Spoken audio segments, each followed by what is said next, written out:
So hello everyone, चलिए solve करते हैं CRT 9 के पेपर को और केमिस्ट्री के सॉल्यूशंस जानते हैं। पहला क्वेश्चन दिया गया है कि यहाँ पर एक नाइट्रो कंपाउंड लिया गया है, उसकी रिएक्शन हमने कराई है SN in the presence of HCl और फिर हमने कराई है NaNO2 in the presence of HCl at 0 degree C। तो हमारा कंपाउंड A बनता है। फर्दर हमने जब कंपाउंड A की रिएक्शन कराई HbF4 से और सेकेंडरी हमने कराई NaNO2 in the presence of Cu और हीट किया तो कंपाउंड B बनता है। तो हमें पूछा गया है कि कंपाउंड BH। तो जब हम पहले कंपाउंड A जान ले क्या होता है, जब भी हम इन रिएजेंट से रिएक्ट कराएंगे तो हमें एक डाई जो कंपाउंड मिलेगा, that will be N2 plus NCl minus. डाई जो कंपाउंड मिल गया हमें। फिर फर्दर हम इस डाई जो कंपाउंड की रिएक्शन कराते हैं HbF4 से और जो बने उसको हम रिएक्ट कराएंगे NaNO2 in the presence of copper, तो हमें मिल जाता है फिर से nitrobenzene.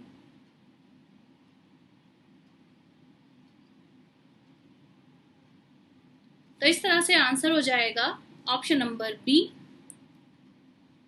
Nitrobenzene. Now let's move to the second question. C6H5NH2 की रिएक्शन हमने कराई NaNO2 in the presence of HCl। हमारा कंपाउंड A बना और फिर उस कंपाउंड A की रिएक्शन हमने कराई CuCN in the presence of KCN और उसके बाद हमने रिडक्शन कराया with the help of lithium aluminium hydride. तो क्या बनता है? A होगा फिर से हमारा डाइएजो कंपाउंड,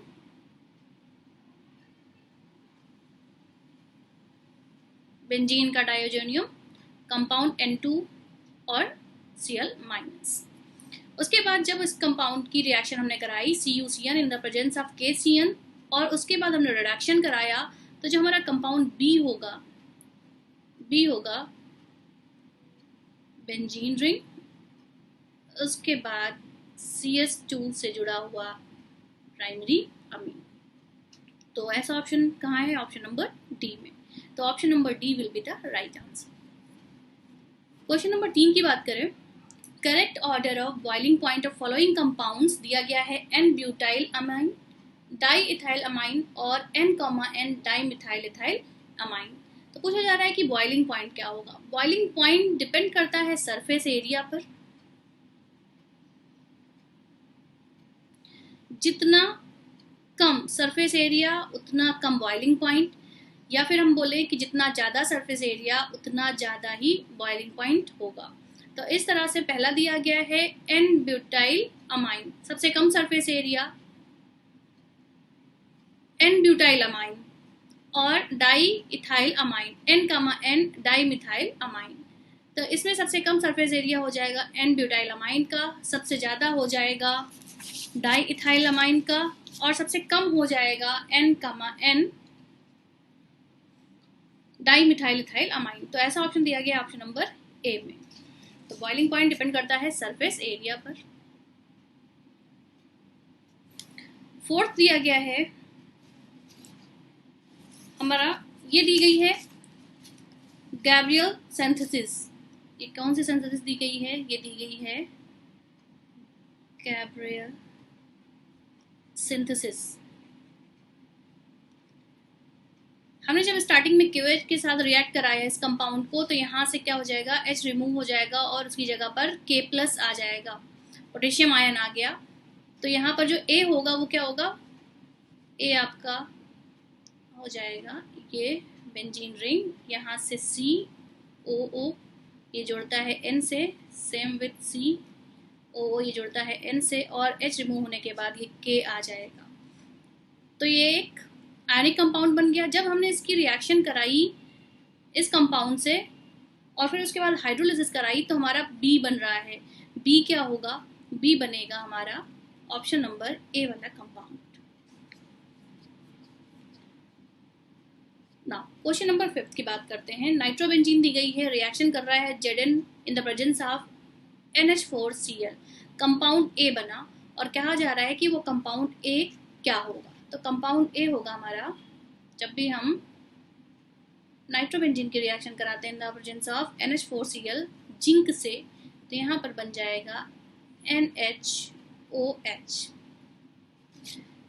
एन फिनाइल हाइड्रोक्सिल अमीन, एक हाइड्रोक्सिल अमीन बनता है। तो option number D will be the right answer.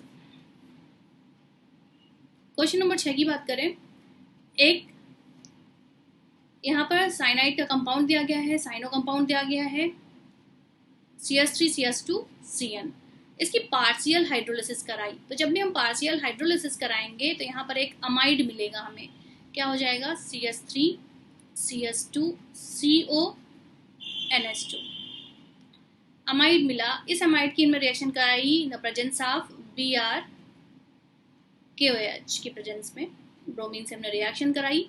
तो यहाँ से हमें क्या मिलेगा, एक हमें यहाँ पर प्राइमरी अमीन मिल जाएगा, क्या हो जाएगा CS3CS2NH2।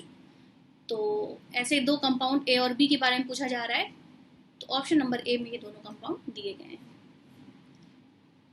क्वेश्चन नंबर 7 की बात करें, यहाँ पूछा जा रहा है, एक ट्रांसफार्मर दिया गया है जहाँ पर रिडक्शन हो रहा है NO2 का NH2 में। पूछा जा रहा है कि A क्या होगा, कौन सा रिड्यूसिंग एजेंट होगा। तो यहाँ पर NH4 का ट्वाइस S रिड्यूसिंग एजेंट होगा, क्योंकि ये सेलेक्टिव रिडक्शन कराता है, इट अंडरगोज सेलेक्टिव रिडक्शन। क्या करेगा, NO2 को NH2 में चेंज कर देगा। नाउ क्वेश्चन नंबर 8 की बात करें, एनिलीन दी गई है यहाँ पर C6H5NH2, उसकी रिएक्शन कराई जा रही है NaNO2 in the presence of HCl, बन रहा है A फिर से वही डायज़ोनियम कंपाउंड होगा बेंजीन का।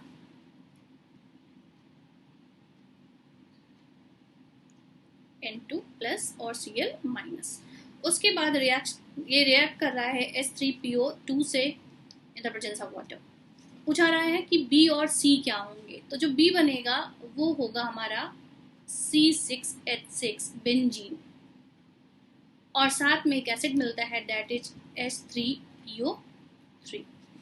तो ये दिया गया है हमारे ऑप्शन नंबर बी में। क्वेश्चन नंबर 9 की बात करें, कंपाउंड ए क्या दिया गया है, C7H9N react with NaNO2 in the presence of HCl at 0 degree C, then react with phenol and form dye, which is correct statement।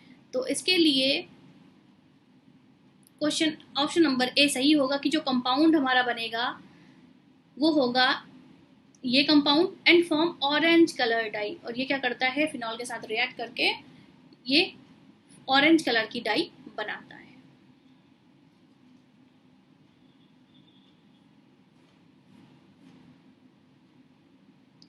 Question number 10 की बात करें, which is more basic than aniline, aniline से कौन सा ज्यादा basic होगा।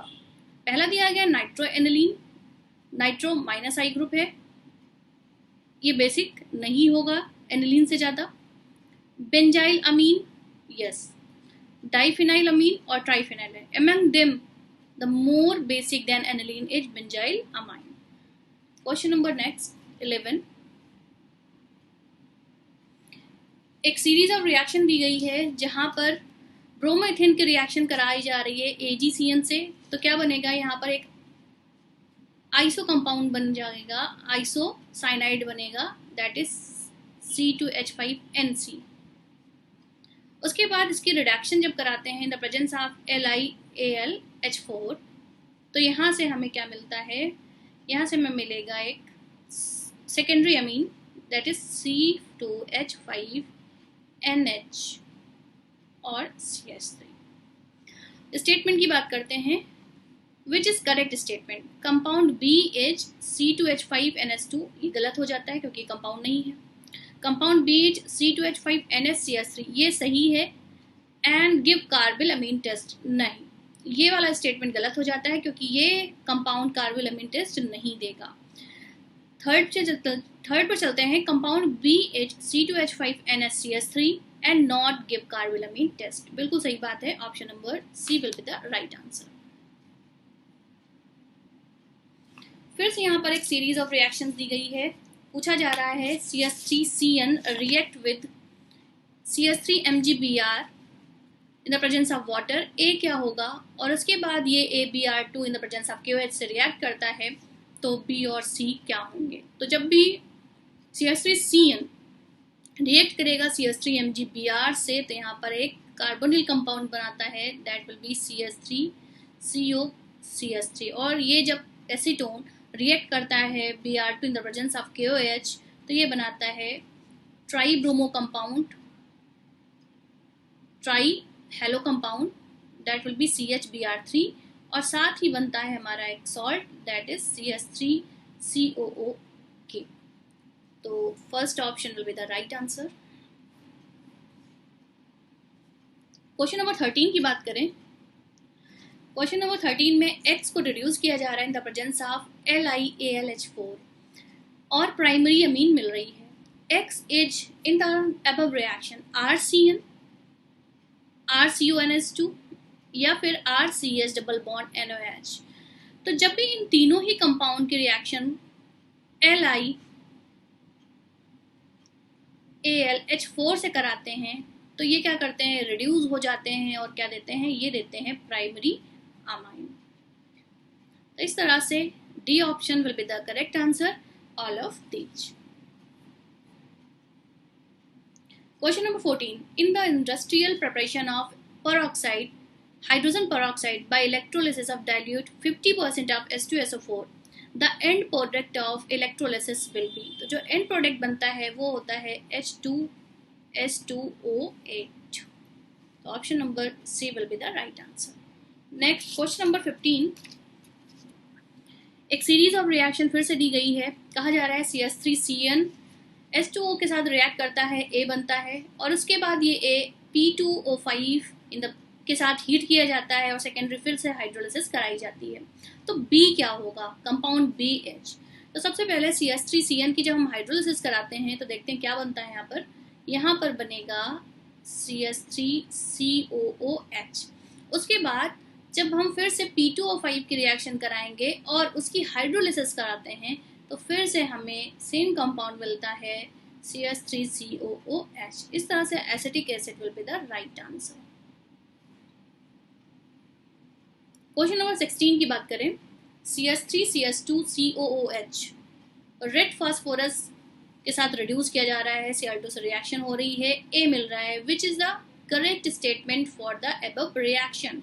तो सबसे पहले देखें कि कंपाउंड क्या बनेगा। कंपाउंड होगा CH3CL-COOH, एक अल्फा क्लोरो कंपाउंड बन रहा है। तो पहला देखते हैं, compound A is alpha chloro propanoic acid, बिल्कुल सही है। एंड रिएक्शन इज ह्यून्स-डिकर रिएक्शन, ये यहाँ गलत हो जाता है, नहीं ये ह्यून्स-डिकर नहीं, ये HPZ रिएक्शन कहलाती है। सेकंड की बात करें, compound is alpha chloro propanoic acid and reaction is HPZ reaction, हाँ बिल्कुल सही है। थर्ड भी देख लेते हैं, compound A is beta chloro, गलत हो जाता है।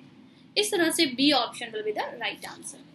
क्वेश्चन नंबर 17 की बात करते हैं, एक सेट ऑफ रिएक्शन फिर से दिया गया है जिसकी रिएक्शन हम करा रहे हैं अल्कोहलिक QH के प्रेजेंट में, कंपाउंड A बन रहा है। देखते हैं यहाँ पर कंपाउंड A क्या होगा, CH3C डबल बॉन्ड CH3 और यहाँ पर ये CH3, HBr यहाँ से निकल जाता है तो एल्कीन फॉर्म होगी। इसकी ओजोनोलिसिस करा रहे हैं और दो कंपाउंड मिलते हैं। पहला कंपाउंड B होगा हमारा CH3COCH3, एक कीटोन मिल जाएगा और दूसरा हमें मिल जाएगा एक एसिड CH3COOH। तो क्वेश्चन नंबर 17 का सही ऑप्शन होगा option number A.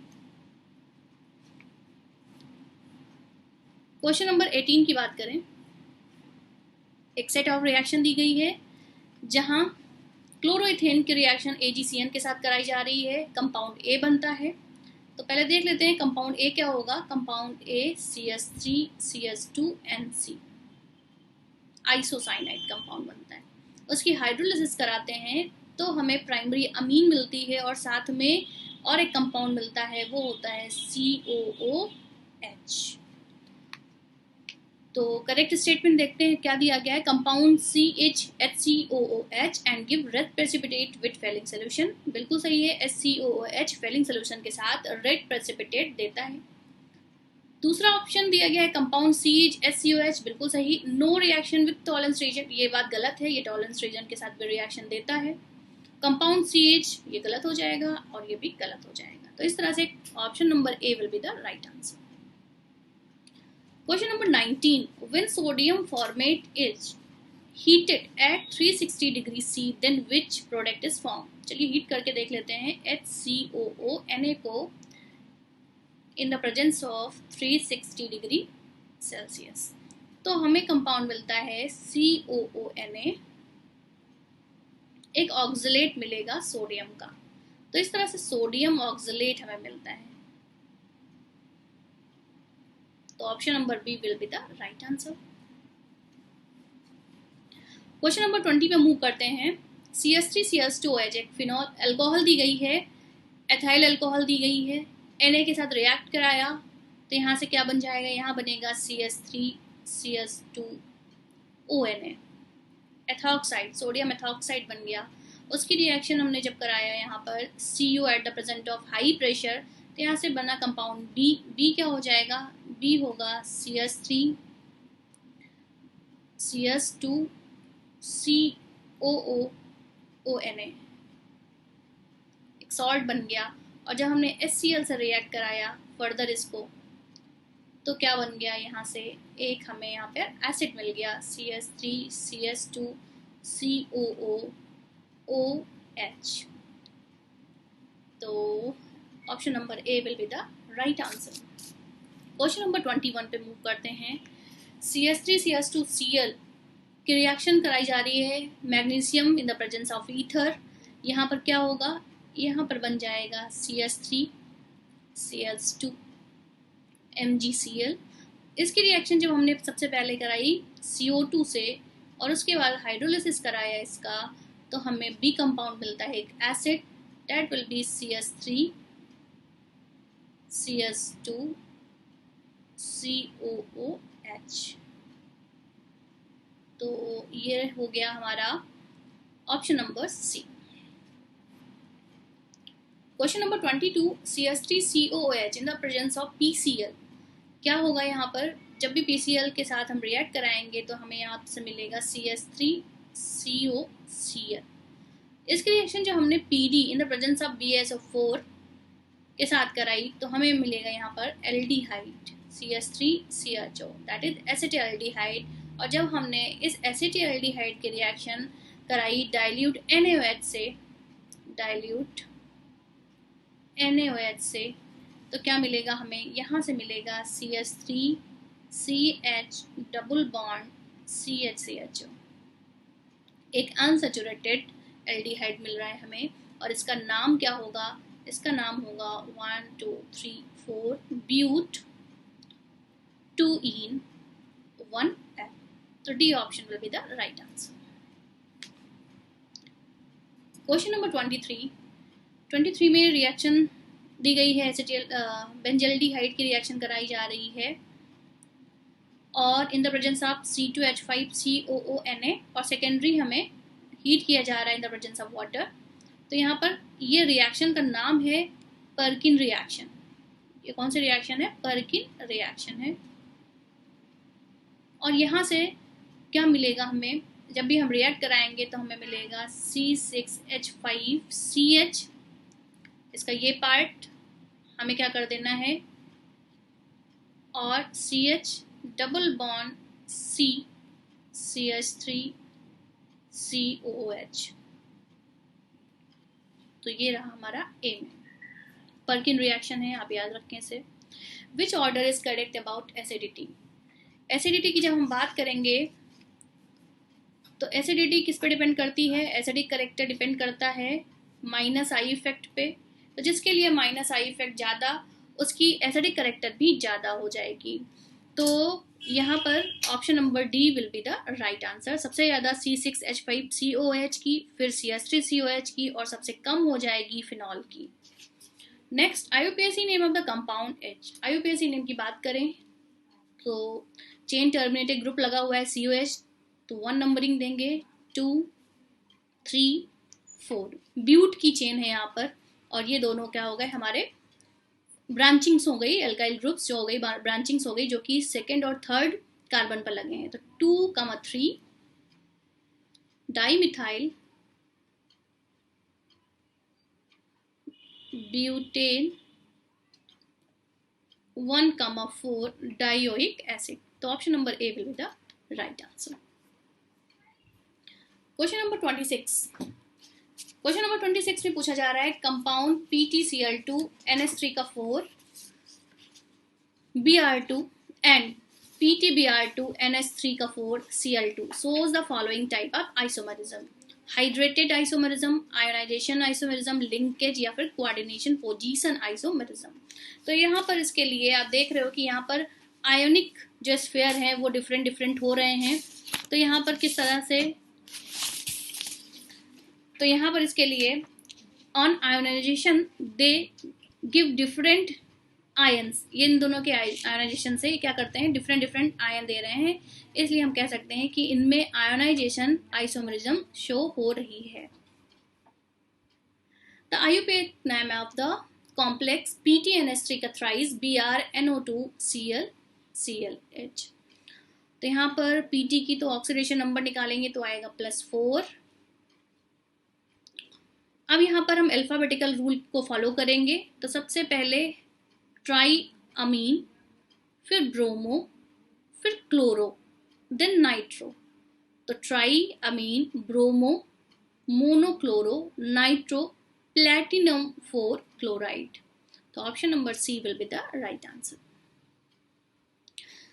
Next 28, the crystal field splitting energy for the octahedral and tetrahedral complexes is related as.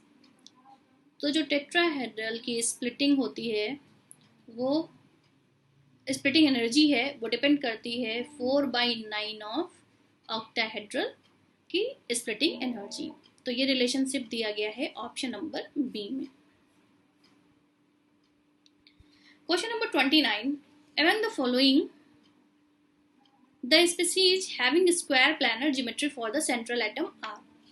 Square planar की बात की जा रही है। तो स्क्वायर प्लानर जब आप निकालेंगे तो HCl4 के लिए स्क्वायर प्लानर आएगा, स्क्वायर प्लानर आएगा, और PtCl4 के लिए भी स्क्वायर प्लानर आएगा। तो इस तरह से स्क्वायर प्लानर ज्योमेट्री सिर्फ और सिर्फ HCl4 और PtCl4 2- में ही यहाँ पर मिलेगी। तो इस तरह से 1/4 दिया गया है ऑप्शन नंबर ए में। Okay, which of the following is expected to have highest stability? Stability highest किस पे डिपेंड करेगी? जो चिलेटिंग रिंग फॉर्म करेंगे, जिनमें चिलेटिंग रिंग होगा उसको हम सबसे ज़्यादा स्टेबल मानेंगे। तो इस तरह से ऑप्शन नंबर डी का कंपाउंड CuIn का ट्वाइस 2+, ये क्या करता है, फॉर्म करता है, form chelate ring and hence more stable.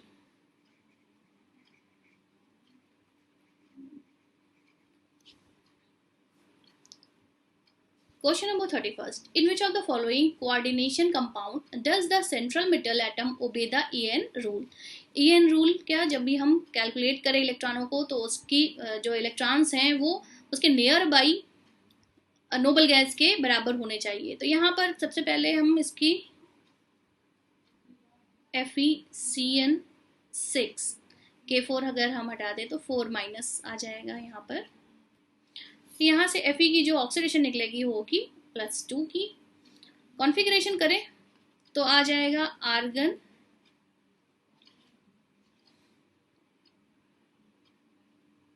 3d6। इसका मतलब है इसको it will gain 12 electrons to form 6 ligands of Cn।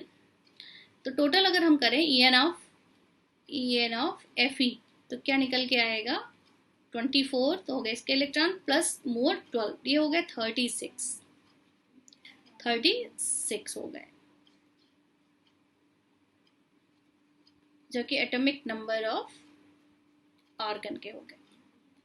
तो EN कौन सा ओबे कर रहा है, वो हो गया हमारा ऑप्शन नंबर बी। इसका configuration near by noble gas के बराबर आ रहा है। नेक्स्ट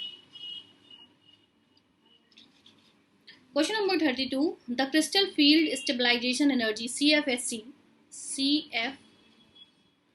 इज हाईएस्ट फॉर, जिस कंपाउंड के लिए ऑक्सीडेशन नंबर हायर होगा उसकी CFSE भी हाईएस्ट होगी। तो अगर हम इन कंपाउंड की बात करें तो इसमें इसका ऑक्सीडेशन नंबर सेंट्रल एटम का निकलेगा +2, ये हो गया +3 एंड +2। तो यहाँ ऑब्वियस है कि +3 के लिए CFSE ज़्यादा होगी। Now, question number 33. The number of geometrical isomer for CONS3 का thrice Na2,3R. इस कंपाउंड के लिए अगर हम जियोमेट्रिकल आइसोमर की बात करें तो यहाँ दो तरह के जियोमेट्रिकल आइसोमर हमें मिल सकते हैं, that is facial and meridional, मतलब कि मर एंड फैर। तो NO2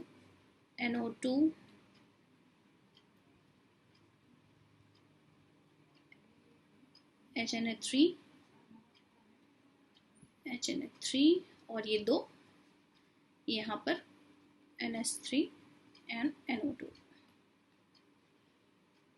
तो ये हो गया हमारा फेशियल टाइप का, ये हो गया फेस।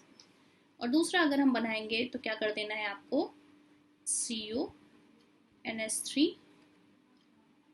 NH3 और यहाँ ही हम NH3 ले आएंगे, ये हो जाएगा NO2 और आमने सामने भी NO2।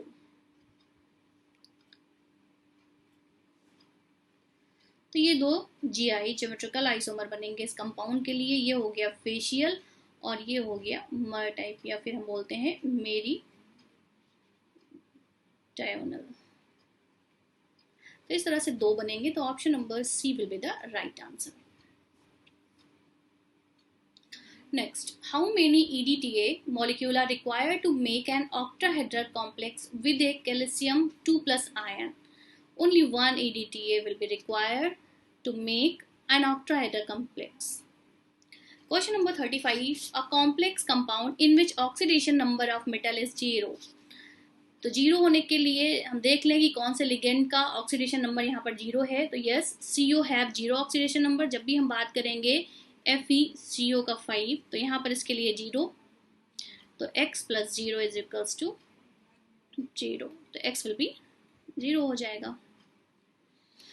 तो C will be the right answer. Which of the following element upon decaying produces two inert gases? कौन सा ऐसा यहाँ पर कंपाउंड है जो डिके होने के बाद दो इनर्ट गैस देता है? तो दैट इज रेडान Ra226। इसकी डिकम्पोजिशन से हमें Ra रेडियम, हमें क्या मिलेगा? एक तो मिलेगा Rn जो कि नोबल गैस है 222 एटॉमिक वेट, प्लस हीलियम मिलता है दैट इज 4He4 2He4। तो यहाँ पर ये दो आपको कंपाउंड मिलेंगे जो कि दोनों ही इनर्ट गैसेस हैं। Question number 37, the first ever made compound of N inert gas was.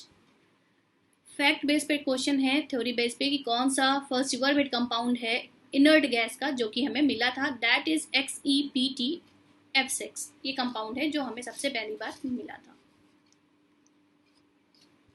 The extent of absorption on coconut charcoal is almost 0 for which of the noble gas? तो नोबल गैस के लिए इनमें से कौन सा है जिसके लिए कोकोनट चारकोल का एब्जॉर्प्शन जो होता है वो ऑलमोस्ट क्या होता है? 0। तो वो ऐसा कंपाउंड है हीलियम, क्योंकि इसमें बहुत ही वीक इंटरमॉलिकुलर वंडरवाल फोर्सेस होते हैं। इंटरमॉलिकुलर वंडरवाल फोर्सेस होते हैं, इसलिए इसका एब्जॉर्प्शन जो होता है वो ऑलमोस्ट 0 होता है। Van der Waals forces. तो option A will be the right answer, helium. Question number 39, correct statement for XeO2F2 will be hybridisation of Xe is sp3d2। तो जब भी हम हाइब्रिडेशन करके देखेंगे इसका तो ये निकलेगा sp3d with one lone pair, with one lone pair. तो जब sp3d पेंटागोनल बाइपिरामिडल ज्योमेट्री के साथ 1 लोन पेयर है तो इसका जो ज्योमेट्री होगी वो हो जाएगी शीशा शेप हो जाएगी। और इसमें 2 p पाई बॉन्ड्स प्रेजेंट हैं, नहीं, इसमें 2 p पाई बॉन्ड प्रेजेंट होंगे, तो ये भी हो जाएगा गलत। There are 1 lone pair on xc, बिल्कुल सही, यहाँ पर 1 लोन पेयर होगा। इस तरह से a और d करेक्ट स्टेटमेंट्स हैं। तो यहाँ कहाँ दिया गया है, किस ऑप्शन में, option number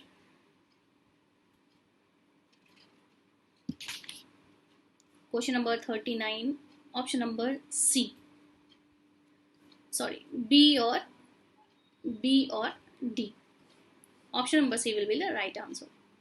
next, noble gases are soluble, या फिर हम बोले sparingly soluble in water due to, क्योंकि नोबल गैसेज में डाइपोल इंड्यूस्ड डाइपोल इंटरेक्शन होता है, इसलिए इनकी सॉल्युबिलिटी क्या होती है, these are sparingly soluble in water. Which one of the following noble gases is the least polarizable? Due to very smallest size, He have least polarizable. XeF6 on hydrolysis gives, जब भी हम XeF6 का hydrolysis कराएंगे तो ये देगा XeO3 type का oxide. Question number 43. Which of the following statement regarding helium is incorrect? It is used to produce the sustained powerful superconducting magnet. बिल्कुल सही है। It is used as cryogenic agent for carrying out the experiments at low temperature. Helium के लिए सही है। It is used in gas cooled nuclear reactor is correct. It is used to fill gas balloon instead of hydrogen because it is lighter and non inflammable. तो non inflammable तो सही बात है कि हीलियम जो है वो नॉन इन्फ्लेमेबल होती है, लेकिन यहाँ पर जो लाइटर लिखा है तो helium is heavier than hydrogen, it is heavier than hydrogen. तो इस तरह से जो इनकरेक्ट ऑप्शन हो जाएगा वो हो जाएगा option number C. Question number 44 की बात करें, the low chemical reactivity of the rare gases can be attributed to their being non metals, having high ionisation energy, being gases found in nature in small quantities.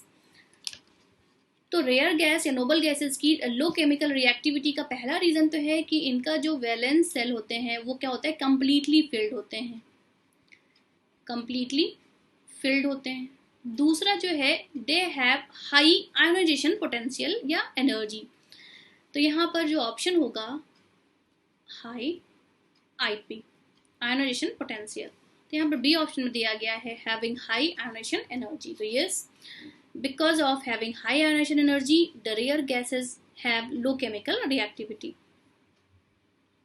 And the next and the last, the colour discharge tube for advertisement mainly contains neon. This is also a theory based question कि जो colour discharge tube होते हैं जो advertisement पे हम लोग use करते हैं वहाँ पर नियॉन गैस होती है। तो थैंक यू सो मच।